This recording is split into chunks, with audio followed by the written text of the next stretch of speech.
नमस्कार, आप देख रहे हैं आज तक। आपके साथ मैं हूं सईद अंसारी। स्वागत है आपका गांव आज तक में। और इस बुलेटिन की शुरुआत हम करते हैं हरियाणा में हुए जाट आंदोलन के बाद आ रही एक ऐसी खबर से जिसने हड़कंप मचा दिया है। सोनीपत के पास NH1 पर आंदोलनकारियों ने जमकर उत्पात मचाया था, लेकिन उस उत्पात के बाद जो तस्वीरें सामने आ रही हैं उन्होंने कई सारे सवाल खड़े कर दिए हैं। देखिए हमारी ये रिपोर्ट।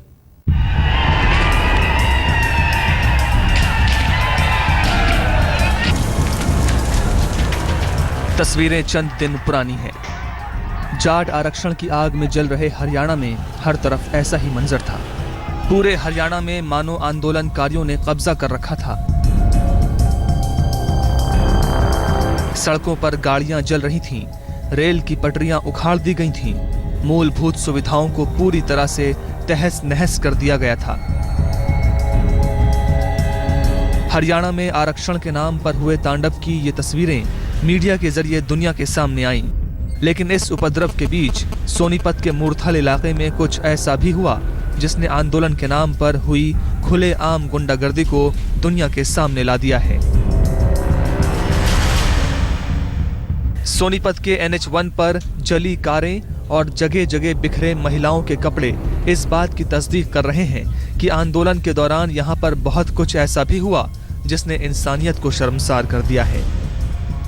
ये NH1 पर जली हुई गाड़ियां हैं और इन्हीं गाड़ियों के आसपास लेडीज़ के अंडरगारमेंट्स कपड़े पड़े हुए मिले हैं। और यहाँ से चंद कदमों की दूरी पर है अमरीक सुखदेव का ढाबा, जहाँ बताया गया था कि इन जो ये लेडीज़ थी उन लेडीज़ को, परेशान लेडीज़ को जिनके साथ कहा जा रहा है कि बदतमीजी हुई, उनको वहाँ शरण दी गई, उनकी वहाँ रक्षा की गई।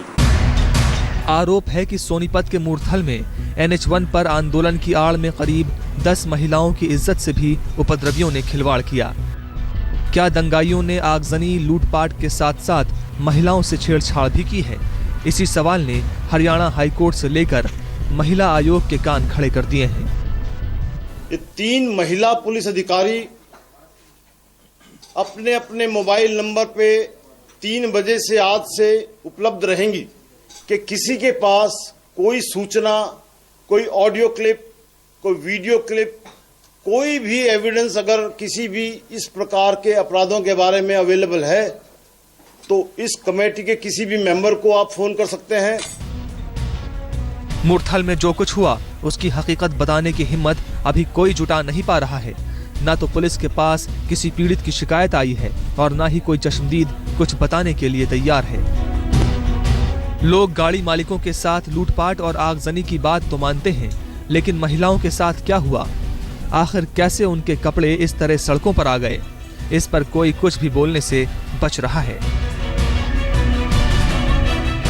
नितिन जैन, सोनीपत, आज तक। सीधे लिए चलते हैं मूर्थल कांड पर बात करने के लिए हमारे संवाददाता अमित जैन हमारे साथ वहीं से मौजूद हैं। अमित, पुलिस ने तमाम कोशिशें की हैं, वो कोशिशें क्या हैं? और नितिन, ये भी बताइए कि पुलिस के हाथ अभी तक क्या लगा है? देखिए, पुलिस अभी शिकायतकर्ता की तलाश में है और वो चश्मदीद जो इस पूरी थ्योरी को सपोर्ट करे उनके तलाश में। इसके अलावा पुलिस ने जो कपड़े सड़क पर मिले थे, तथाकथित कपड़े जिनको बताया जा रहा था कि उन महिलाओं के कपड़े हो सकते हैं, उनको फोरेंसिक जांच के लिए भेज दिया है। इसके साथ ही जो CCTV कैमरे लगे हुए हैं सुखदेव ढाबे के, उनको वो खंगाल रही है, क्योंकि यहाँ पर बहुत सारे CCTV कैमरे लगे हुए हैं और हाई क्वालिटी के कैमरे, तो उसमें काफ़ी सारी फुटेज आई होगी और पूरा एरिया कवर करते हैं। अब देखना होगा कि उसमें क्या आया है। इसके अलावा पुलिस और भी लोगों से बात करने की कोशिश करिए जो इस बात को पुष्टि कर पाए कि आखिर उस रात क्या हुआ था। एक दैनिक अखबार में छपी खबर पर स्वतः संज्ञान लेते हुए हाईकोर्ट ने पुलिस को जांच के आदेश दिए हैं। पुलिस के सामने सबसे बड़ी परेशानी यह है कि इस मामले पर बोलने के लिए कोई चश्मदीद सामने नहीं आ रहा। मौके पर मिले कपड़ों को पुलिस ने जांच के लिए भेज दिया है।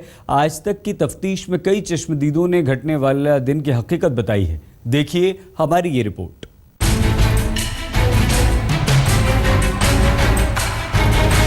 आरक्षण के लिए हरियाणा में हुए जाट आंदोलन में करीब 20,000 करोड़ रुपए का नुकसान हुआ है। हिंसा, आगजनी, तोड़फोड़ के बीच सोनीपत के मूर्थल में NH1 पर हुई दरिंदगी की खबर ने प्रशासन के होश उड़ा दिए हैं। चंडीगढ़ हरियाणा हाईकोर्ट ने खुद से संज्ञान लेकर मामले की जांच के आदेश दिए हैं। हाईकोर्ट के कड़े निर्देश के बाद हरकत में आई पुलिस जहां एक तरफ तफ्तीश में जुटी है, वहीं केंद्रीय महिला आयोग की टीम भी मौके पर जांच के लिए पहुंची है। जब से मैं आई हूँ मैंने जितने लोगों से बातचीत की, मुझे नहीं लगता ऐसा हुआ है, लेकिन अभी ये अंडर प्रोसेस है तो मैं फॉर सर्टेनिटी नहीं कह सकती। जितना यहाँ तक अब तक मुझे ज्ञात हुआ है वो नहीं लगता मुझे। महिला आयोग और हरियाणा पुलिस के मुताबिक शुरुआती जांच में गैंग रेप या फिर महिलाओं के साथ बदसलूकी की कोई बात सामने नहीं आई है, लेकिन सवाल ये उठ रहा है कि अगर महिलाओं के साथ बदसलूकी नहीं हुई तो आगजनी वाली जगह पर महिलाओं के जो कपड़े मिले हैं उनका सच क्या है। जो क्लोथ्स वहां पे कुछ मिले हैं, पुलिस अधीक्षक सोनीपत ने उनको कलेक्ट करा लिया है और उनसे ये जांच करने की कोशिश की जा रही है क्या उनके पहनने वालों से कोई इस प्रकार का अपराध हुआ है। पुलिस कपड़ों की फॉरेंसिक जांच रिपोर्ट का इंतजार कर रही है, साथ ही वो चश्मदीदों से मदद की भी अपील कर रही है। हालांकि शुरुआती जांच में कोई भी गवाह, चश्मदीद या पीड़ित सामने नहीं आया है। वारदात वाली जगह के ठीक सामने सुखदेव ढाबे में लगे सीसीटीवी फुटेज को भी पुलिस खंगाल रही है।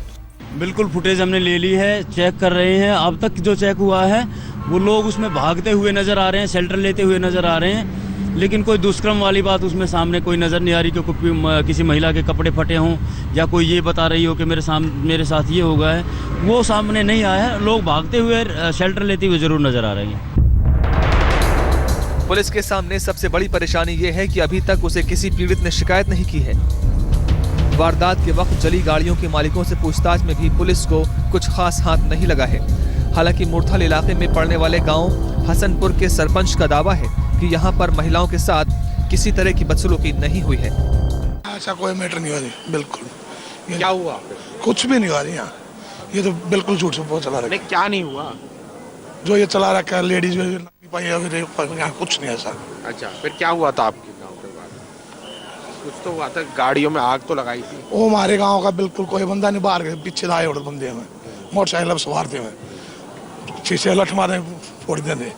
हमारे गांव उसमें कोई बंदा नहीं। लोग भाग रहे थे, सब भाग रहे थे, उसमें हम भी भाग रहे थे। औरतों के साथ कोई? नहीं, औरतों हमारे सामने कुछ नहीं हुआ। नहीं, हमारे सामने कुछ नहीं हुआ। कोई सुना कुछ? नहीं, हमने सुना भी नहीं। उस टाइम तो बस अपनी लगी हुई थी, सुना भी नहीं।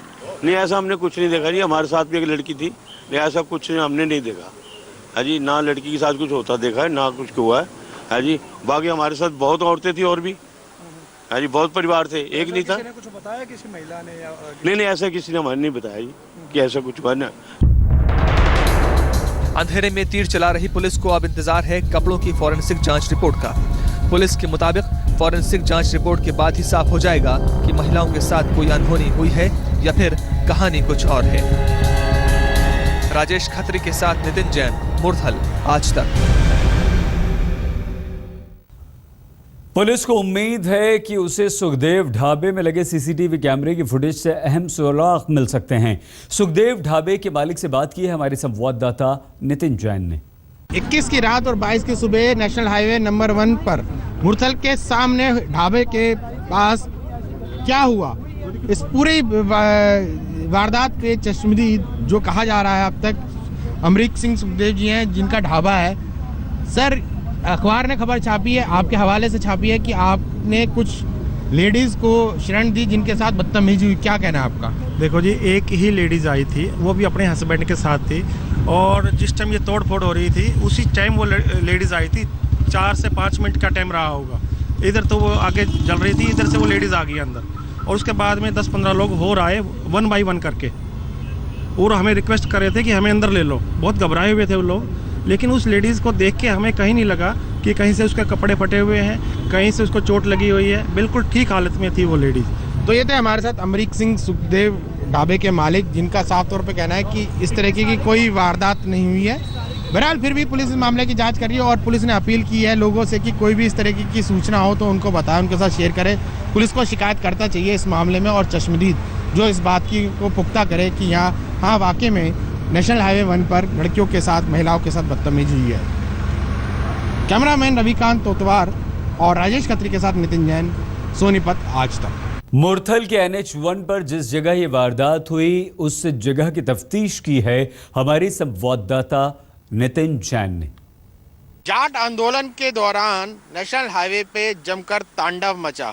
इस दौरान आरोप है कि कुछ महिलाओं के साथ बदतमीजियां भी हुई, लेकिन इस बात का अभी तक कोई चश्मदीद या कोई भी गवाह या शिकायतकर्ता सामने नहीं आया। लेकिन हाईवे पर ऐसे कुछ सबूत बता रहे हैं कि इस तरीके की हरकत हुई। आप देख सकते हैं यहाँ पर जीन्स पड़ी हुई है किसी महिला की, वहाँ पर अंडर गारमेंट्स पड़े हुए हैं सड़क पर और आगे ब्लाउज पड़ा हुआ है। तो ये सब सबूत बता रहे हैं कि कुछ ना कुछ ऐसा हुआ जिसने लोगों को यहाँ झंझोर दिया। लूटपाट आगजनी की घटनाएं तो जमकर हुई, लेकिन उसी की आड़ में जो दंगाई थे उन लोगों ने फ़ायदा उठा के महिलाओं के साथ बदतमीजी की, क्योंकि इस सड़क पर उस वक्त ना तो पुलिस थी और ना ही कोई आर्मी। जिस दौरान ये हुआ सुबह के वक्त बताया जाता है कि हुआ। कुछ लोग पहले ऑफ कैमरा ये बात को कबूल रहे थे कि इस तरह की हरकत हुई है, लेकिन जब से पुलिस प्रशासन यहाँ पर आया है तब से वो नकार रहे हैं कि इस तरीके की कोई हरकत नहीं है। बहरहाल अभी तक प्रशासन इस पूरे मामले को नकार रहा है, कह रहा है कि ऐसी कोई भी हरकत नेशनल हाईवे 1 पर नहीं हुई है। कैमरामैन अनिल के साथ नितिन जैन, सोनीपत आज तक। गांव आज तक में आज के लिए बस इतना ही। सोमवार को आपसे फिर से होगी मुलाकात। तब तक के लिए आप बने रहिए हमारे साथ और देखते रहिए आज तक।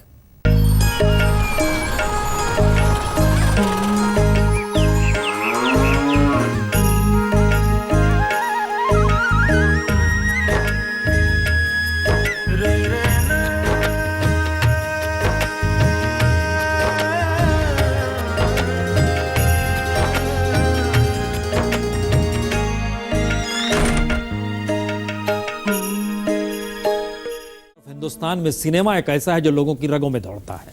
और संयोग से एक दूसरा दृश्य हम आपको चंद सेकंड के लिए दिखला रहे हैं। संजय दत्त पहुंचे हैं मुंबई अपने घर, और ये आप देखिए आज यरवाड़ा जेल से उनकी रिहाई हुई है। Hello and welcome to another episode of Gadgets and Gizmos. My name is Gaurav Preeti, and in this week's episode, I am out eating lunch at a fine dine restaurant, man. Yeah.